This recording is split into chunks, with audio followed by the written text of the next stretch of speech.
자, 안녕하세요. 앞 시간 이어서 투자를 계속하겠습니다. 자, 투자가 우리 아까 했듯이 최신 투자 대안 선택할 때 제일 먼저 각 투자 대상마다 기대 수를 먼저 구하고 이게 실제 수익이 어느 정도 차이가 있을 것인가. 즉, 위험과 그다음에 우리 저기 뭐 있습니까? 변이계수 구했다. 그죠? 자, 이제는 그런 것을 통해서 뭔가 하면 이제 이 여러 개 투자 대상 중 가장 좋은 걸 선택해 보는 방식이 있습니다. 거기에 세 가지 방식이 있는데 평균 분산 결정법이 있고 포트폴리오 있을 것이고 그다음에 자본자산 가격 즉 CAPM이 있습니다. 이때 우리 평균 분산 결정법은 자 얘는 한 곳에 집중 투자 방식이죠. 근데 자 잠시 요 말 좀 써놓으세요. 자 무슨 말인가 하면 요걸 좀 세 개를 좀 제가 구분할 건데 맨 먼저 요 평균 분산 결정법이란 건 그 개념을 가끔 시험 내거든요. 개념을.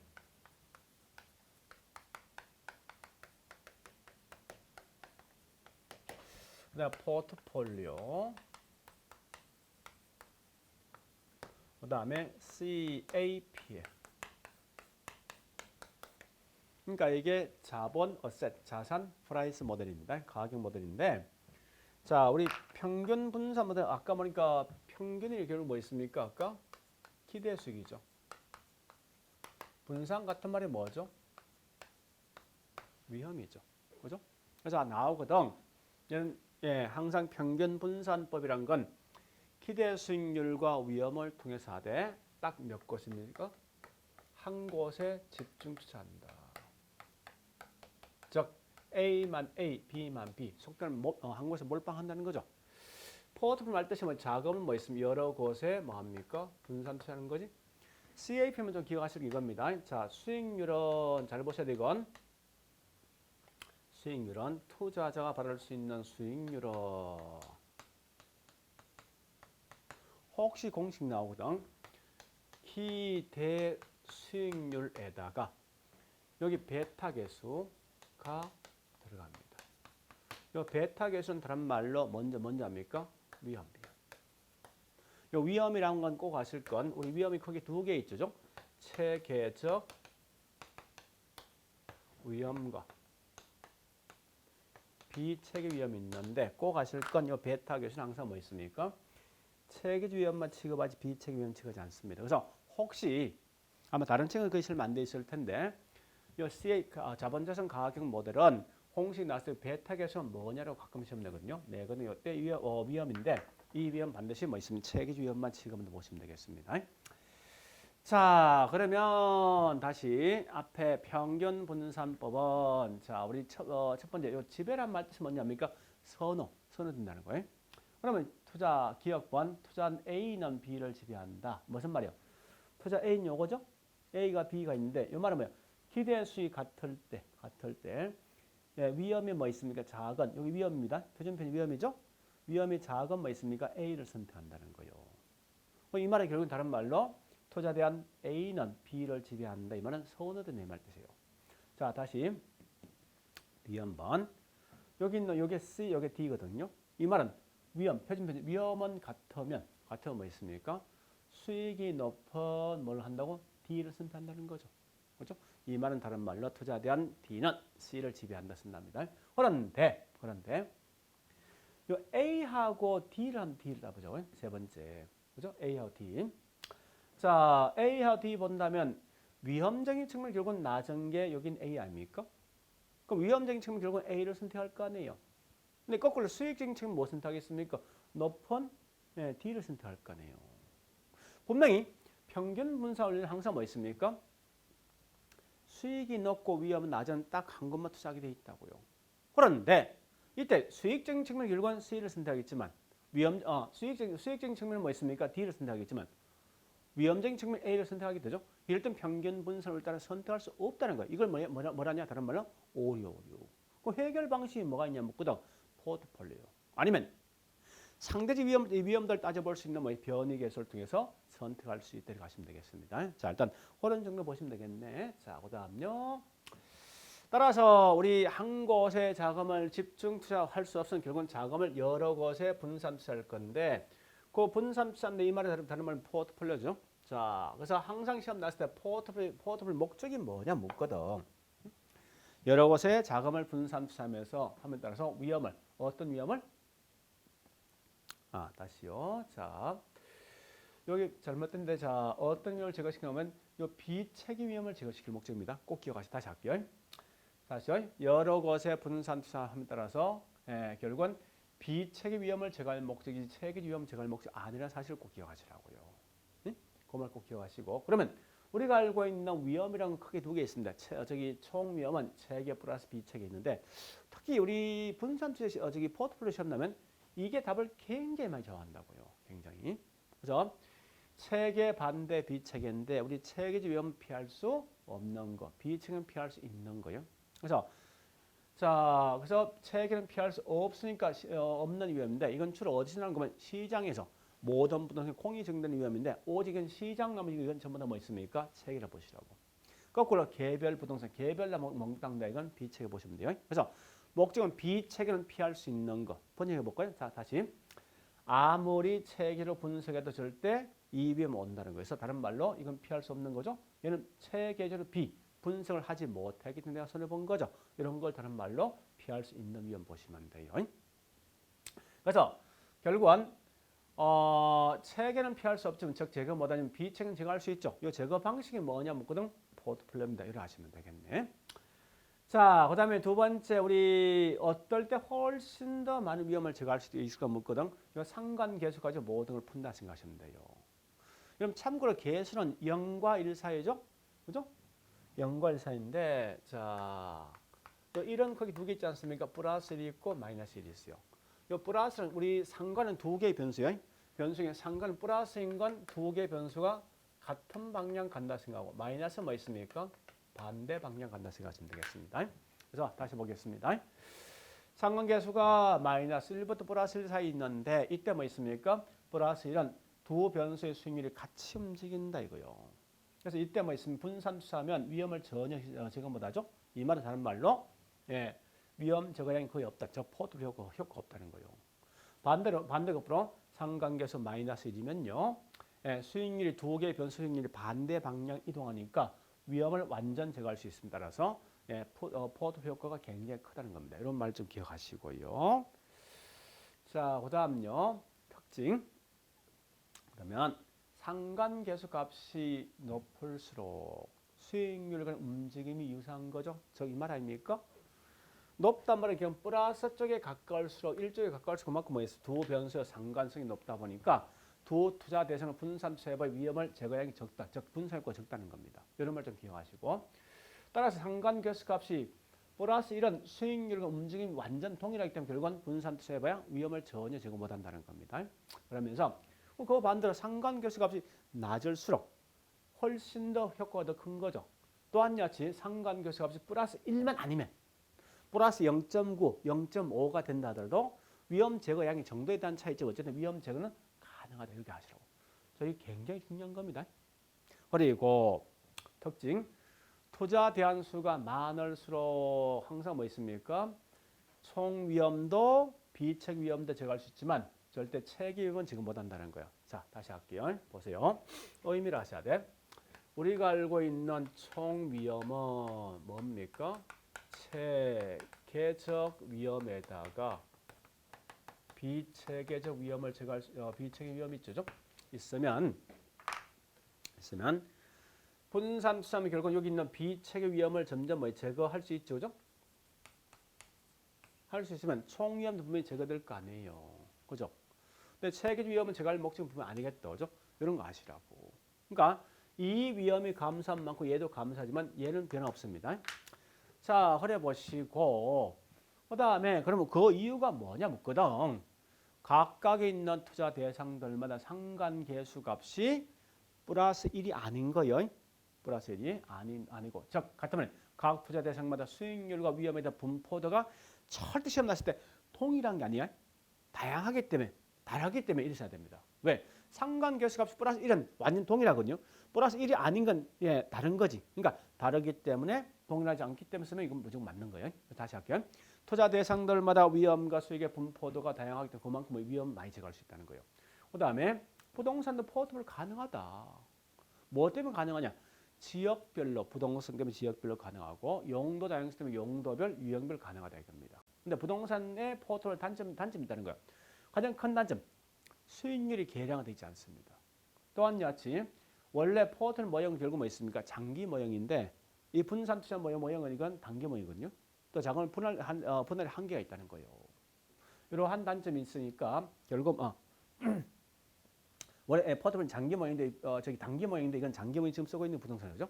그런 특징이 있다는 거예요. 그걸 보시면서 주로 중요한 특징까지 보시면 2번까지 보시면 될 거예요. 자, 여기까지 좀 정리해 보시고 자, 기타의 효율적 전선, 효율적 플런티어가 뭐냐 묻거든.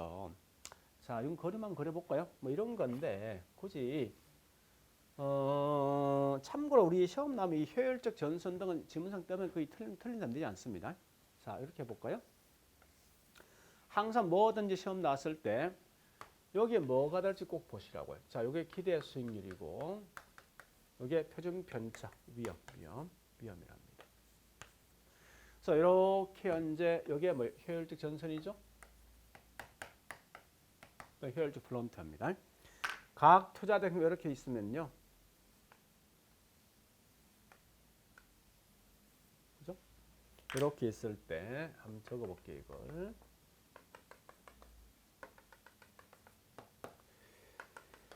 A, B, C, D, E가 있습니다. 그러면 자, 효율적 전선은 이게 효율적 전선인데 봐볼게요. 이제 A, B, C에서는 동일한 뭐 있습니까? 수익에서 위험이 가장 낮은 거. 네? 가장 낮은 게 뭐 있습니까? F, 그 다음에 이렇게 할까요? 동일한 이 수익에서 위험이 가장 낮은 거, 이걸 연결하는 선이 뭐라고? 효율전선. 다시 동일한 뭐 있습니까? 위험이 있을 때, 위험이 있으면 결국은 위험 같은 거죠. 같을 때 수익이 높은 뭐요? D, 수익이 높은 E를 쓴다는 거죠. 즉, 이 말 아닙니까? 다시 해볼게요. 동일한 위험이 있을 때는 위험 수익이 최고인 점을 연결한 점. 동일한 뭐 있습니까? 수익이 있을 때 수익이 최저인 점 연결한 선이 뭐예요? 곧 이게 효율적 프론티어, 즉 전선이라고요. 그럼 결국은 효율적 전선 우상향 이렇게 우상향 되는 이유가 뭐냐 묻거든. 다시 여기선 가장 최적이 요거죠. 그 얘가 더 많은 수익을 가지기 위해서 더 많은 뭐 있습니까? 위험을 감당해야만 이 점 나올 거 아니에요.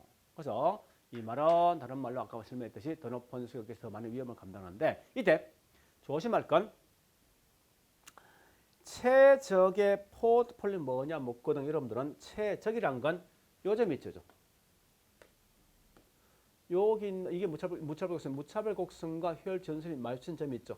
요 점이 최적이라고. 그러면 이런 꼭 알 건 최적의 포트폴리오 묻거든. 무차별 곡선과 그다음에 여기 있는 효율 전선이 접하는 점이지 이렇게 통과되는 점은 아니란 거예요. 요건 아셔야 됩니다. 자, 그래서 이 말 꼭 아셔야 됩니다. 최적이라거든 이 말 보지 말고 무조건 접점 가야 되지 이 말 대신 절대 통과된다는 없으면 틀린다는 거예요. 그다음에 무차별 곡선은 위험에 대한 투자자에 따라서 무차별 곡선 모양 기울기 달라지는데 참고로 위험 혐오형은 위험 선호보다 훨씬 더 무차별 곡선 기울기가 훨씬 더 급경수된다 이 말 기억하시라고요. 됐죠? 자, 그래 보시고 이거와 관련된 문제 풀어보겠습니다. 이제 자, 첫 번째 보니까 평균 분산 원리에 따르면 기대 수익 같으면 항상 표준 편차 뭐죠? 위험이 낮은 걸 선택한다. 그죠? 그래 보시고 두 번째 포트폴리오 분산 투자 통해서 어떤 위험 상쇄, 즉 제거시킬 목적입니까? 그거죠. 비체계 위험을 제거할 목적이 체계 위험 제거할 목적 아니에요. 그리고 포트폴리오 편입되는 투자 수, 즉 이 말은 투자 대안 수가 많을수록 훨씬 더 비체계 위험을 더 많이 제거할 수 있죠. 그죠? 세 번째, 이 네 번째 다시 보시는데 여러분 항상 볼 때 이 체계적 비체계 묶거든 앞에 있는 이런 걸 좀 무시해버려고 아무 관계없이 무조건 뒤에 뭐는 가면 이런 걸 항상 나오게 돼 있어요. 시장이냐 개별을 찾아가고 시장 나면 이건 뭐요? 네, 다른 말로 체계고 시장 아니고 개별로 뭐 있어 비체계입니다. 그래서 시장 나왔으면 이건 다른 말로 피할 수 없는 위험, 체계적 위험이죠. 그걸 개별 나온 순간 이건 피할 수 있는 뭐 있습니까? 비체계 위험인데 여기서 끝나지 말고 무조건 비체계는 제거할 수 있다까지 꼭 기억하시라고요. 자, 그다음 6번은 중요한 말은 상관계에서 엄이죠. 엄이란 말이 말하면 결국 서로 수익률과 움직임이 뭐 다른 방향이지, 그죠? 따라서 이때 뭐 분산 투자 효과 하면 그럼 효과가 더 커지겠다, 그죠? 그다음에 자 7번은 플러스 1라 있네. 플러스를 하면 결국 뭐 있습니까? 아무리 분산수에 분사 효과 있습니까? 없다. 이런 특징을 좀 기억하세요. 자, 그다음 여덟 번째, 끝에 비체계 위험을 0까지 줄 수 있다. 이 말은 상관계에서 뭐 있습니까? 마이너스 1대죠? 그려보시고. 그 다음에 지역별로 용도를 하면 피할 수 있다. 피할 수 있는 건 체계, 비체계. 비체계죠. 그 다음에 10번. 자, 효율적 프론트, 효율적 전순하면 동일한 위험이나 뭐 있습니까? 수익은 최고인 거. 거꾸로 동일한 수익이나 위험이 최저인 겁니다. 그 다음에 최적의 포트를 가면 이 무차별 혈적 보지만 무조건 통과되는 점이 아니라 결국은 접점이라고 보시면 돼요. 접점. 이런 특징을 보시면 되겠네요. 자, 그다음 화폐 시험 같이 우리 화폐 시험 같이 두 번 시험 나왔습니다. 첫 번째 연금 내가 묻는 거, 두 번째 저당 상수 공식 묻는 게 우리 과거에 시험 나왔거든요. 자, 첫 번째 꼭 아실 건 역수. 연금 내가 역수는 연금 현가 아니라 그죠? 다시 연금 현가 역수는 저당 상수입니다. 연금 내가 역수는 뭐 있습니까? 감채 기금 보시면 돼요. 그래서 우리 아마 이 공식을 암기하면 참 좋은데 우리 보통 이제 전자계생계열 저기 금융계생 들고 갈 수 있으니까 굳이 이 공식 알 필요 없습니다. 그럼 저기 평가사 2차에서 뭐 있으면 우리 실무하고 있으니까 그 계생이 잘 다루고 있죠? 그거 할 수 있어야 됩니다. 그래서 그 계생 이 금융계생을 활용하시면 될 건데 자 일단은 이제 이런 거는 자 저는 이제 우리 사실 이 공식 암기하지 않습니다. 안 하는데 굳이 본다면 이 연금 내가 공식이요 그 계수 공식은 좀 암기해주는 또 좀 괜찮지 않을까 생각합니다.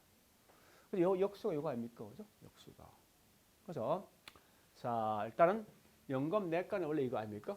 i는 그죠? 1 마이너스 r의 n 승분의 1. 이 역수가 뭐야? 역수가 감축이고.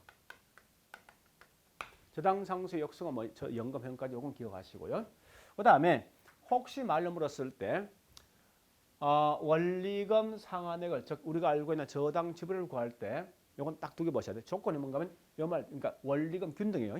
항상 장례식 이거 장례식입니다. 원리금 균등 상할 때 원리금 상환 산출할 땐 저당 상수가 쓰게 돼 있다고. 그다음에 잔금은 무조건 있으면 연금 현가입니다. 꼭 기억하세요. 그래서 미상환 잔금 구할 때 부채 세액에서 연금 현가 구하는 거 아닙니까? 그다음에 상환 비율 플러스 잔금 비율은 1, 2죠. 근데 잔금비율 공식은 뭐가 됩니까? 연금 현가분의 연금 현가인데 분모가 전체 기간, 분자가 남아있는 잔여 개념입니다. 그 다음에 이런 거는요. 우리 연금 내가 현가는 보통 짧은 시간 내거든요. 내는데 이건 암기에도 크게 관계없을 것 같습니다. 네? 자, 한번 해볼게. 한 번만 해볼게. 자, 여기 연금, 우리 연금, 여기 뭐요? 내가 공식 아닙니까? 연금 내가. 자, 해볼게요. 이런 건 제가 다 암기하겠습니다. 연금 내가. 자, 여기 이자가 10%일 때 2년. 자, 금리가 10%일 때 2년. 여기 해볼게요. 이거 한번 집어넣어볼까요? 그러면 결국은 0.1에 1 마이너스 뭐요? 0.1의 n성. 이렇게 되는 거죠. 그죠? 마이너스 1. 그래서 여기 있는 이거 잘못됐네. 요 플러스. 다시 이거 좀 바꾸자고요. 제가 잘못했습니다. 이거는 여기 플러스. 이거 다 플러스입니다. 마이너스 아니라 플러스.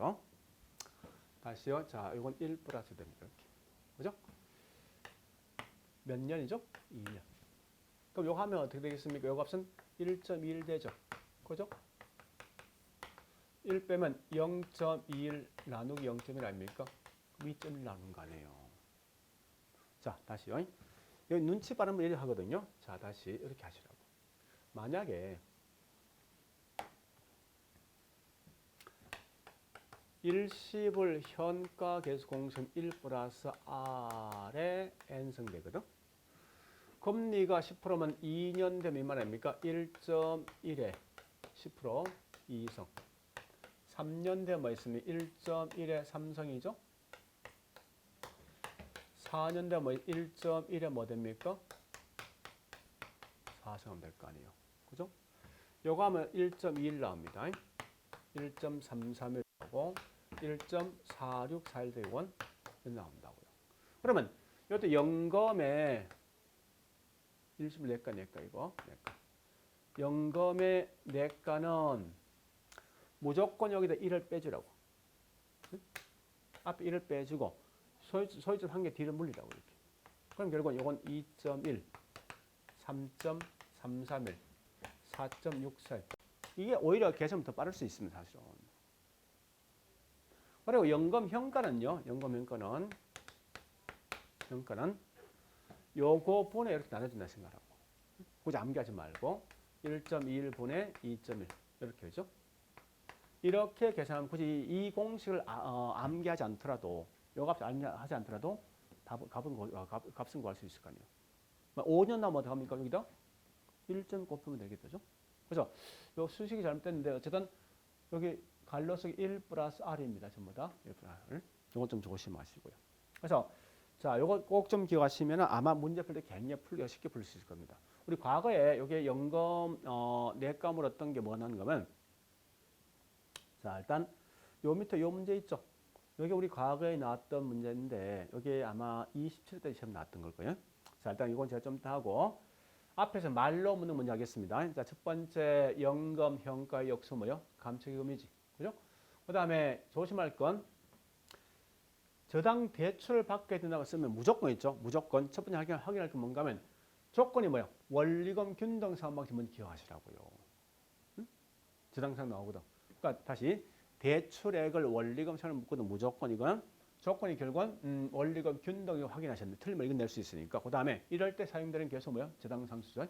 그다음에 두 번째 미상환 대출 자료가 무조건 뭐 쓰는 연금평가석이. 그러니까 연금평가석이 돼 있는데 잔금은 지금 연금평가입니다. 그다음에 요거 독이 합이 얼마죠? 1 되겠죠. 1. 그다음에 문제 5번은요. 5번은 자, 현재 5억인 금액이 얼마요? 5년 후 딱 한 번 움직였죠. 이건 일시불 내과죠. 그다음에 6번 같은 것은 이미 여러분들 워낙 이게 잘 알고 있다 해서 그냥 넘어가는데 이런 건 그림 그리시라고요. 6번 이 말 아닙니까? 매월 말 얼마씩입니까? 50만 원씩. 매월 금액 알고 있으면 무슨 방식이요? 연금이지. 그런 다음에 언제? 현재 가치지? 연금 현가 쓰는 거 아닙니까? 그죠? 이렇게 푸는 거라고. 원래 문제 풀 때. 자, 다시 요거 좀 설명하고 갈게요. 자, 이렇게 푸는 거요. 우리 문제 풀 때 투입 금액과 그다음에 자, 결과치를 무엇을 알 것인에 따라 달라지거든요. 자, 일단 투입 금액이 한 번을 투입해서 총 금액을 파악한다. 이게 다른 말로 우린 일시불을 쓰게 되어 있습니다. 자, 그다음 두 번째 여러 번 투입 금액은 내가 알고 있는데 요거 갖다 뭐 있습니까? 총액을 알 목적이다. 이건 다른 말로 연금이죠. 그죠? 거꾸로 총액을 알고 있는데 그죠? 이럴 때 여러 번 불입할 금액 여러 번 금액을 알 목적은 뭐냐고 이건 현재 있는 값을 알 목적이 이건 다른 말로 저당상수고 미래금 알 목적은 뭐 있습니까? 감채기금을 쓰게 돼 있어 사실은. 이미 이건 알고 있는 거 아닙니까? 그죠? 사실은. 그래서 이 말이죠. 얘는 한 번의 금액인데 한 번 총액 알 목적이죠. 일시불인데 미래금 알 목적 아닙니까? 여러 번 금액 알고 있는 거죠. 이건 연금이죠. 인데 언제? 현재 연금 현가죠. 자, 그래 보시고 자, 여기 7번 부동산 구입 자금을 마련해서 3년 동안 매년 말 3천만 원씩 매년 금액 여러 번 금액 알고 있죠? 3천. 이건 연금이에요.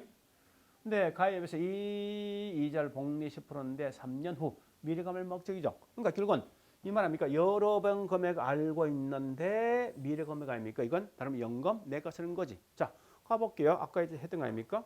이 말 표현 쓰는 거죠? 내용 보니까 자, 일단 매년 말 얼마씩? 3천만 원씩. 그죠? 자, 3천만 원씩인데 에다 연금 뭐 써야 돼? 내가 금리 몇 프로? 몇 년? 3년이죠. 아까 보니까 우리 연금 내과는 3년은 결국 얼마 됩니까? 1.33 아니다. 자, 10% 일시불 내과 1.33인데 3.31이지. 그죠? 이거 곱해주면 된다는 거예요. 얼마 됩니까? 9,000? 네. 930원 되겠네. 30만 원. 이러고 하시라고 문제에서. 그죠? 됐습니까? 이게 이제 연금 푸는 방식이에요. 물론 계산기부터 치면 없으면 말하겠지만. 자, 그다음 영업시기 계산표. 우리 영업시기 계산표를 모르고는 문제를 풀 수가 없다고요. 우리 특히 최근에 보니 계산 문제 그 중에 거의 영업시기 계산표 꼭 알고 있어야 됩니다. 그래서 요 앞말만 따서는 이렇게 암기합니다. 영업시기 계산표는 가요 순전후를 한다고요. 그다음에 공경부세. 그러니까 우리 경부세도 있죠? 그래서 경부세 하는데 다시 가능조수덕, 유효조수덕, 그다음에 순영업소득, 세전, 세후가 있습니다. 그다음에 네, 비용 중에 뭐 있습니까? 공실 및 불량부채, 그다음에 영업경비, 그다음에 부채 서비스가 있다는 거예요. 그다음에 소득세 또는 법인세 같은 말이죠. 자, 그다음에 우리 소득세는 크게 두 개 있는데, 자 순대 이감, 즉 먹는 거 두 개 빼주는 거예요. 아니면 세대 원감인데, 우리 아마 이 감정평가 시험 보니 이게 여기 시험 난 적이 있습니다. 세대 원감을 통해서 여기 있는 영업소득세 구하는 거. 그래서 항상 구할 때 뭐 있습니까? 여기 있는 요걸 해서 요 값을 구하는데 조심할 건 앞에 조건이 순영업소득 나오면 결국은 이 방식 써야 되고 세전 현금 나오면 이 방식 써야 됩니다. 그래서 보실 거 뭔가 하면 예, 순영업소득, 대체충당금 또는 대순충당금, 이자 지급의 감가상각인데 이자 지급의 감가상각 빼준다는 거예요. 자, 다시 이건 세대 원가면 감가 빼주는 거예요. 여기다 나온 값에다 세를 곱하면 결국은 영업소득세 나온다는 거예요. 그러면 여기서 꼭 암기할 게 있습니다. 영업소득세에 포함되지 않는 거 4개. 이미 알고 있지만 우리 자 이거 알고 있죠. 요 영업경비 포함되지 않는데 이 말은 다른 말 뭐 있습니까? 이와 같은 공실이라든지 부채라든지 소득세 독립된 계정 항목 아닙니까? 즉 무슨 말인가 하면 이 공실에서 100만 원 빼주는데 또다시 공실 100만 원 빼주는 이건 이중 계산되는 거죠. 그래서 우리 암기할 때 하나, 둘, 세 개 여기 있는 뭐 있습니까? 4개. 이전에 이쪽에 포함되는 거죠. 그래서 저는 이렇게 암기합니다. 공부 감소. 그죠? 공부를 많이 하면 그만큼 이 공부할 양이 적다는 거예요. 자, 공부 감소 암기하시고 단 세금 중에 소득세 법인세를 뺀 나머지 있지. 그러니까 소득세 법인 뺀 나머지 모든 세금은 전부 이 속에 경비 속에 다 포함됩니다. 그건 아셔야 돼요. 그래서 우리가 알고 있는 뭐 재산세, 종부세 다 이 경비 속에 포함됩니다. 그거 기억하시고 순영업 소득 산출할 때 고려할 필요 없는 거. 즉 이 말 아닙니까? 요거 산출할 때 얘보다 하위 계정에 있는 부채 서비스 소득 계산할 필요 없는 거 아니에요. 그죠? 자, 그래 보시고 소득세 계산할 때 특히 자 소득 계산할 때 이자 지급액과 감가상 꼭 고려합니다. 그죠? 이건 좀 암기하시라고. 단답형이니까. 근데 이거는 이 공식이 굉장히 중요합니다. 꼭 기억하셔야 돼요. 이걸 하셔야만 나중에 뒤에 가서 우리 실제 계산 문제 풀 수 있다고요. 자, 읽어보시고 하나. 투자 분석 기법은 우리 매년 2개 이상 시험 나오게 돼 있어요. 한 개는 말로서 묻는 거, 한 개는 계산 문제입니다. 그런데 제일 먼저 가장 쉬운 게 뭐냐 이겁니다. 할인 현금 수지 분석과 비할인 현금 수지 분석이 있어요. 지금 하고 있는 할인 현금 수지 분석은 자 이게 뭐야? D7 디스카운트 캐시거든. 그러니까 이 현금을 할인한 거죠. 할인해서 수입과 지출을 분석한다 이게 할인 현금 수지 분석이고. 거꾸로 비할인 현금 수지 분석은 현금을 할인하지 않는 상태에서 수익과 비용을 분석한다는 거예요. 그래서 그러면 굳이 이걸 다 암기하지 말고 비록 우리 비할인 현금 수지 분석은 실제 시험 낼 때 이 말 쓰지 않고 이런 용어 씁니다. 어린셈법, 비율분석법, 회수기간법 뭐 등등 쓰게 돼 있는데 자 중요한 건 요거 마시면 돼요. 여기 있는 요 4개 있지. 그죠? 순영가, 내부 수익률, 수익성 지수 이거 이외 현가 붙은 요거 뺀 나머지 몽땅 다 비할인 생각하시라고. 그럼 가볼게요. 이제 할인 현금 수지 분석은 비할인과 다르게 이런 세 가지 특징이 있습니다. 얘는 할인은 현금 할인했죠? 반드시 화폐가치, 시간가치 고려한다는 거예요. 그러면 두 번째 뭐 있습니까? 매년마다 나오는 수익을 다 거의 산출합니다. 그 다음에 한 가지 방식에 산출된 방식, 다른 방식에 산출된 거 직접 비교할 수 있다는 거예요. 그런데 비할인은 화폐 시장가치 고려 못합니다. 그래 하시면서 또 매기 현금화를 고려하지 않고 딱 한 번의 수익만 구하게 돼 있다고. 그런 결과 얘는 가장 큰 단점은 하나의 방식에 산출된 값과 다른 방식에 산출된 값을 직접 비교할 수 없는 그런 단점이 있다는 거예요. 알겠죠? 자, 그러면서 요 특징 잘 기억하셔야 됩니다. 특히 이런 내용. 자, 그러면 이제 할인 현금 수익 분석 가장 기본. 우리 아마 이 재무 관리를 공부했기 때문에 이게 좀 쉽게 할 수 있거든요. 그런데 보세요. 이 세 가지 방식은 전부 다 있죠. 수입과 지출을 비교하는 거 아닙니까? 그죠? 단 현금 할인한다는 거예요. 그래서 항상 나오던 이 순영가법이든 내부 수익이든 수익 나오든 공식을 딱 묻는 순간 다른 거 보지 말고 무조건 수익과 비용을 이 수익과 비용을 서로 비교한다 생각하고. 물론 수익 같은 말이 뭐야? 수익, 현금, 유입 같은 말이에요. 비용 같은 말은 뭐 있으면 비용, 지출, 현금, 지출 같은 말입니다. 그래서 비교하는데 이때 빼준다, 각계만 이게 신경 쓰지 말라고. 그게 중요하지 않고 항상 나오던 개념 문구등 요 뒤에 반드시 뭐 들어야 됩니까? 현가는 화폐 가치가 무조건 들어야 됩니다. 만약 지문상에서 현가는 말 없지, 그럼 다 틀린 거예요. 이걸 꼭 기억하시고. 순영가는 항상 할인율은 미래에 있는 수익을 현재에서 만들 때 할인율 뭘 쓰냐입니까? 요구속에 쓰고 이거 빠져먹는데 순영가에 뭐 있습니까? 투자할까 말까 기준 얼마에? 0이죠. 내부 수익은 같게 만드는데 같은 말이 뭐냐? 순영가를 0을 만드는 할인율 또 PI 즉 내부 수익 수익 승리 1을 만드는 할인율인데 이런 항상 할인율 뭐 씁니까? 내부 수익이죠. 투자할까 말까 분석은 반드시 내부 수익 오직 누가 비교합니까? 요구 수익을 비교한다는 거예요. 그래서 요구 수익보다 내부 수익이 더 크면 투자한다 이렇게 하시면 되겠습니다. 자, 그다음에 수익성 지수는 항상 뭐 있습니까? 요건 나눠주는 거죠. 주는데 현금 유입의 현가, 유출 현가를 서로 비교하는 거예요. 그럼 투자할까 말까 분석은 기준 1 되겠다. 1보다 크면 투자한다 보시고 실제 시험에서는 요 두 개 차이 시험을 많이 나올 겁니다. 그러면 항상 이론수 나왔을 때 이해 안 되면 무조건 수능가에 좀 좋은 말 쓰고 내부식 좀 불리한 좀 있으라고. 왜냐면 이론수는 훨씬 더 우수한 게 수능가거든요. 왜 그런가 하면은 결국 이 말입니다. 수능가는 반드시 부의 극대 달성할 수 있다는 거예요. 왜? 이건 현금과의 장난치거든요. 내부식은 단지 뭐 있습니까? 수익률만 가지고 의미한 결과 항상 이 부의 극대 달성되는 건 아니라는 거예요. 그 다음에 두 번째 가치 합산. 그러니까 매기 나눈 가격을 전부 다 합산 원칙, 가격을 전부 합산해서 하는 방식이 수익가고. 그 다음에 내부 수익은 매기 나눈 수익을 가치를 다 합산하는 게 아니라 평균적인 수익을 쓰니까 이건 가치 합산 원칙을 쓸 수가 없다는 거예요. 그 다음에 여기 있는 수익가는 사전에 요것을 먼저 파악해야 됩니다. 그러나 내부 수익은 요구 수익과 내부 수익 어떤 거 먼저 파악한다 순서가 없다는 거예요. 그 다음요. 아까 설명했지만 요구 수익은 매 기간만 달라진다면 수익가는 그래도 투자한 선택할 수 있지만 내부 수익은 투자한 선택 못 한다는 거예요. 마지막에 이런 걸 하는 목적이 뭐냐 묻거든. 결국은 수익가는 결국은 부의 정분. 내가 얼마 돈을 벌었다. 1억 벌었다. 1억 손실을 봤다. 부의 정분을 말하지만 내부 수익은 단지 내부 수익률만 파악을 할 뿐이다. 라고 보시면 되겠습니다. 자, 그다음. 그래서 우리 할인 현금수 분석은 이건 무조건 이거 기억하셔야 됩니다. 이건 단답형 거의 몇 년씩 나거든요. 저도 보시고. 자, 그다음에 그거 이외 요건 좀 암기를 좀 해주시면 좋겠습니다. 자, 동일한 현금 흐름에 투자가 있을 때 수익가는 사용된 할인율은 주체에 따라 분명히 달라지죠. 주체에 따라 뭐 있습니까? 할인율, 수익가의 할인이 뭐 요구수가 아닙니까? 달라지니까 투자 주체에 따라 수익가는 뭐 있습니까? 달라질 것이다.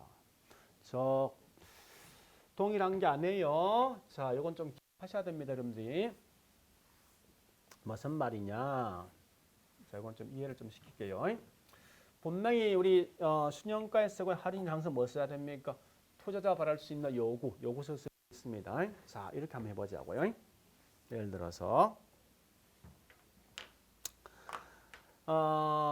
현재 투자 금액이 10억이란 돈을 투자한다. 근데 1년 후에 내년에 질 수 있는 금액이 12억 천이 된다 치자고요. 우리 알지만 항상 이 수익가는 요게 수익이죠. 현금 유입이죠. 이걸 현재에서 만들 때 딱 한 번의 금액이 이 현재로니까 일식을 뭐요? 현가성이 1 플러스 i의 n성분을 쓴다고요. 자, 그러면 현재 A는 발할 수 있는 요구 수익이 즉 할인율을 뭘 쓰는가 하면 할인율을 요구 수익인데 이 요구 수익을 보니까 10% 쓴다 할게요. B는 요것을 12% 쓴다 해볼까요? 똑같은 내용 가지고. 네, 21% 이렇게 보고 21%. 자, 그러면 이걸 현재 같이 만들 때 A 같은 경우는 뭐 있습니까? 이 말 아닙니까? 1 플러스 10%면 0.1에 얼마에게? 1승 1년이니까 1승에 12억 천 되겠죠. 이 값이 얼마 되죠? 11억 될 거 아니에요. 이럴 때 수년가 값이 얼마 됩니까? 요거 두 개 빼는 거지. 1억 된다는 거예요. 그죠? 그런데 요 B란 놈 보니까 요것이 21%죠? 요 공식 어떻게 되겠습니까? 1 플러스 0.21의 1승이지. 여기에 12억 천 나왔으면요. 이 값은 10억 될 거 아니에요. 그럼 결국 이때는 뭐 있습니까? 수년간 여기에다 요가 빼는 거 아닙니까? 0 되겠네. 그죠? 자, 따라서 이 말입니다. 동일한 현금 흐름이 있더라도 투자 주체에 따라 요구색이 달라지니까 요구색이 달라지면 수년가 값도 달라진다. 이 말 아셔야 됩니다. 자, 그 다음에 두 번째. 동일한 투자 금액을 투자한 두 개 투자하니 수년가 큰 쪽을 선택한다. 그건 당연한 거 아닙니까? 그죠? 세 번, 동일한 수년가가 존재할 때 초기 투자 금액이 작은 쪽을 선택한다. 자, 다시 해볼게요. 이 말. 자, 보세요. 현재 보니까 둘 다 A하고 B가 있는데 투자 금액이 같습니다. 투자 금액이 얼마인가 하면요. 얘는 둘 다 10억인데 이럴 때 수년가가 얘는 보니까 얼마 나오는가 하면 3억. 얘는 1억 나온답니다. 그럼 뭐 하겠습니까? 높은 거 선택할 거 아니에요. 다시. 자, 수년가가 동일하면 둘 다 3억인데 투자 금액에 보니 얘는 5억 투자하고 얘는 뭐 있습니까? 예, 8억 투자했습니다. 그럼 당연히 초기 투자 금액이 낮은 걸 선택할 거 아니에요. 이렇게 한번 보시고 그다음에 네 번째. 수년가가 0이면 반드시 수익 승리수 1 됩니다. 오래 아시고. 그다음에 수년가법이 타당성 있는 사업이 되어진다 하더라도 내부 수익은 타당성 없을 수 있습니다. 또 6번이 5번, 6번 같이 보시는데 투자 규모가 차이가 있는 상호 배타적 투자가 있을 때 수년가나 수익성이나 내부 수익을 통해서 의사결정이 분명히 달라질 수 있다는 거예요. 이건 좀 암기를 해둘라는 거예요. 상당히 중요하니까. 자, 그래 보시고 이제 비할인 현금 수지 분석 이게 참 머리 아픈 건데 얘를 공식을 좀 암기를 좀 하셔야 됩니다, 여러분들이. 그런데 이거 어떻게 공식 암기하시는가 하면요. 자, 이렇게 공식을 좀 암기하세요. 자, 보세요. 우리 아까 보니까 이거 한 적이 있죠. 뭘 보는가 하면 다시 요거 있죠? 영업수익 계산표. 이걸 다시 적어 보겠습니다. 앞말만 따지가 수익은 가, 유, 순, 전후. 비용이 뭐 있죠? 공, 경, 부, 세. 이렇게 암기합니다. 자, 그러면 지금 혹시 아까 보니까 성수법과 수익률법 이런 공식 했거든요. 했는데 물론 성수법 공식이 총 몇 개, 4개 있고 수익률 크게 4개 있는데 그 공식을 다 암기하지 말고 자, 요 관계 한번 보시면 돼요. 가능조수득, 유효조수득, 그 다음에 순영업소득이고 그 다음에 이거면 세전세우조죠. 그러면 자, 다시 보세요. 총 투자가 있죠. 총 투자가. 그 다음에 총투자 지분 플러스 뭐죠? 저당 아닙니까? 그러면 항상 분수와 관련된 게임은 분모와 분자가 둘 다 똑같은 조건이 된다고. 만약 분모에 보니까 타인 돈을 빌렸던 근거가 있으면 분자 타인 돈을 빌렸던 그 조건 가지고 따져야 된다고. 그럼 이 말은 자, 우리 이 보세요. 요건 부채죠, 부채. 그죠? 그럼 결국은 타인 돈을 빌렸던 그 근거 여기 있지 않습니까? 그래서 앞에 있는 요 가능, 유효, 순여수 등 전부 다 뭐 있습니까? 이건 총투자서 관련되어 있다고. 왜 그렇습니까? 남돈 빌렸던 근거가 있다 이겁니다. 그럼 투자도 남돈 빌렸던 근거가 있는 게 총투자 아닙니까? 그죠? 밑에는 이건 뭐 있습니까? 남돈 빌린 거 뺀 나머지니까 요 총투자에 남돈 빌린 거 뺀 나머지 결국 뭐만 있습니까? 지분만 있는 거 아니에요? 그래서 무슨 말인가 하면 이걸 기억하시는 거예요. 이 공식 다 암기하지 말고. 자, 이거 보세요. 이게 무슨 공식이 뭐지만 하여튼 이런 공식 존재를 더 봐보자고. 보는데 이 말 아닙니까? 총투자와 세전현금 이런 공식은 절대 없다는 거예요. 총투자는 결국은 타인 돈이 포함된 거지. 세제는 남돈이 없는 내 돈만 있는 거 아닙니까? 이런 공식 없다는 거죠, 절대. 세제는 오직 뭐 있습니까? 지분 투자 관계된 거 아니에요? 이렇게 문제 푸시면 된다는 거, 문제 풀 때. 그래서 우리 여기 있는 공식이 있지만 보세요. 요거 맞아요. 지분 투자 서로 관련된 건 무조건 세전과 세후 현금이 그 외에 나머지 몽땅 다 총투자입니다. 그러면 자 볼게요. 이 조수닥 성수가 지금 중요한 거 아니에요. 항상 여말라 무조건 총투자 관계 있다고. 이 말이 지분 쓰면 안 된다는 거예요. 또한 얘도 세후 현금 나면 무조건 뭐 지분 써야 되지. 그죠? 그런 거 마시면 된답니다. 그리고 우리 항상 성수값은 낮은 쪽이 수익이 낮은 쪽이 더 큰 거지. 그죠? 왜? 똑같은 조건이니까. 자, 그건 보시고. 그 다음에 꼭 기억해야 할 공식이 여기 3번, 4번이 중요하거든요. 3번, 4번. 자, 순소득 성수 공식을 해볼게요. 자, 이 공식 암기할 필요 없는데, 좀 참고로 안 되면, 이 순은 순영업소득입니다. 성수가 나오면요. 요 제목이 분모에 들어간다 생각하고. 그럼 얘는 뭐 있습니까? 순영업소득에다가 항상 무슨 투자? 이 말 아닙니까? 그러면 우리 여기 순수익이죠. 순수익은 1억이라는 순수익이 나오는데 투자 금액 얼마냐 보니까 10억이라는 돈을 투자했단 말이에요. 예를 들어서. 본전 보는 기간이 몇 년이죠? 10년이죠? 그죠? 그러니까 이 말은 아까 했지만 자 다시 순소득 성수는 일명 본전 보는 기간 자본 회수기간인데 이 공식 기억하셔야 됩니다. 순영업소득분의 총투자.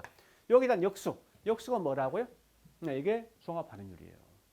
즉 우리가 알고 있는 부동산 가격분의 뭡니까? 네, 순수익. 그 다음에 지분 배당률은 아까 지분 수익률 한 적이 있죠. 그죠? 지분 수익률. 자, 지분 배당률 공식은 이것도 아셔야 됩니다. 배당률 공식은 요 말이 분모에 들어옵니다. 지분 투자액분의 뭐죠?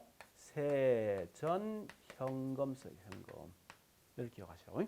요 공식은 좀 기억하자 이겁니다. 참고로 지분 배당률 이 공식 역수가 누구냐? 세전 현금 성수입니다. 그 다음에 여기 있는 대부 비율과 부채 비율, 이 공식도 좀 아셔야 됩니다. 자, 좀 조심할 건 이 대부 같은 말이 대출, 이 말 대출. 또 같은 말이 융자 비율이 있습니다. 융자 비율. 우리는 이걸 가지고 영어로 LTV 있어요. LTV. 이런 참고로 이 T가 나오면 이거 무조건 슬래시 하세요. LTV는 이렇게 하시면 V분의 L 되거든요. 따라서 이 말은 그 공식이 뭐예요? V분의 L이 되니까 V가 뭐죠? value, loan 이 말 아닙니까? 그래서 부동산 가치분의 대출액이고요. 이 말과 다르게 자 여기서 부채비율, 이 부채비율과 대출비 공식은 꼭 비교하셔야 됩니다. 부채비율은 항상 내 돈, 즉 지분 투자분의 남돈, 네, 대출액. 이 공식 구분하시는 공식 좀 기억하시고요. 자, 그래서 밑에 있는 이걸 좀 암기하자고요. 자, 이 말은 뭔가 하면 대부비율이 증가되면 부채비율은 절대 동일하게 증가되는 게 아니라 훨씬 더 크게 증가됩니다. 자, 더 크게 증가되는 사실 기억하셔야 됩니다. 이거 자, 꼭 기억하시고 대부비율이 뭐 있습니까? 100% 이상 초과할 수 있다는 점 기억하시고 그다음 부채 감당률 공식도 반드시 하시고 부채 감당 공식 시험에 꽤 많이 나옵니다. 자, 그런데 여기 보세요. 이제 부채 감당률은 요거 부채 서비스액분의 순영업소득이라고요. 공식 꼭 기억하셔야 됩니다. 그러면 여기 볼래요? 부채 서비스 요거분의 요거니까 요 값이 1보다 크단 말은 이 말 아닙니까? 순영업소득 현재 3억인데 얘는 현재 1억이 되는 1억. 그럼 1보다 큰 거죠. 그럼 결국 이 말은 은행 돈을 갚고도 남는다 부족하다 남는다 이 말이죠. 요거 좀 기억하시는 거죠. 그래서 부채 감당률이 1보다 크면은 결국 원리금을 상환하도 결국 남는 거예요. 자, 일단 이러한 개념을 좀 기억해서 내용을 따라가시면 되겠습니다. 자, 일단 우리 여기까지가 이제 우리 투자에 대한 설명이 다인데요. 특히 나중에 제가 이제 우리 과거에 나왔던 기출 문제를 풀 때 여기 있는 이 비할인율을 뭘 묻는가 계산 문제를 굉장히 많이 묻게 돼 있습니다. 특히 많이 묻는 뭘 많이 문제합니까? 부채 감당률, 또 우리 저기 있나 뭐 있습니까? 저당 비율, 또한 아침 총자본 수익률, 총자본 수익 같은 말 뭐죠? 결국은 여기 있는 종합반응률입니다. 물어보시면 돼요. 이런 걸 굉장히 시험 많이 내더라 이겁니다. 그래서 특히 좀 조심할 공식은 순소득 성수 공식 기억하시고 지분 배당 공식 기억하시고 그다음에 부채 갚는 공식은 꼭 좀 기억하셔야 됩니다. 자, 그렇게 하시면서 투자가 제일 좀 빨리 넘어왔지만 적어도 이 정도 내용은 좀 정확히 알고 있어야 됩니다. 자, 오래 하시고 다음 시간에 결국 금융하겠습니다. 자, 오늘 여기까지 하겠습니다. 자, 수고했습니다.